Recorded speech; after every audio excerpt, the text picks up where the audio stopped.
नेवला को अक्सर तरह के सांपों का सामना करना पड़ता है। उदाहरण के लिए, यह बेहद जहरीला पफ एडर अफ्रीका के सबसे खतरनाक सांपों में से एक माना जाता है। इसके जहर की एक बूंद कई इंसानों की जान लेने के लिए काफी होती है। इसलिए नेवले ऐसे खतरनाक शिकारी के सामने पूरी सतर्कता बरतते हैं।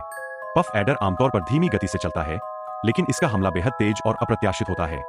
जब तक नेवले सुरक्षित दूरी बनाए रखते हैं, वे खतरे से बाहर रहते हैं। दूसरी ओर, पफ एडर भी नेवलों को अपना शिकार नहीं मानता, इसलिए वह अपना कीमती जहर बेकार नहीं करना चाहता। नेवलों के दबाव के बाद वह बिना लड़ाई बढ़ाए वहां से हट जाना ही बेहतर समझता है।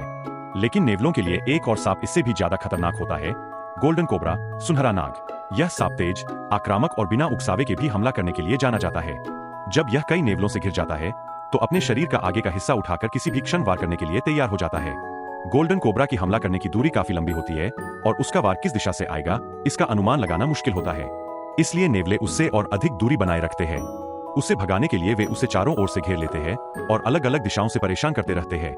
इससे सांप का ध्यान भटकता है और उसकी ऊर्जा भी धीरे धीरे खत्म होने लगती है। लगातार दबाव के कारण अंत में गोल्डन कोबरा पीछे हटने पर मजबूर हो जाता है। नेवलों के आसपास सिर्फ जहरीले ही नहीं, बल्कि कई गैर जहरीले सांप भी रहते हैं। नेवले इन दोनों में फर्क पहचान सकते हैं, जैसे कि यह रेड स्नेक, चूहे खाने वाला सांप। इसके प्रति नेवलों का व्यवहार बिल्कुल अलग होता है।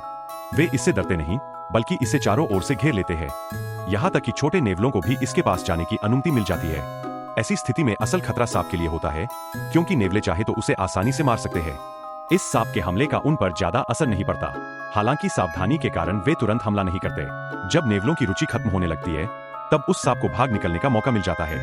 नेवलों के आसपास अक्सर सांप दिखाई देने का एक बड़ा कारण उनके जटिल बिल होते हैं।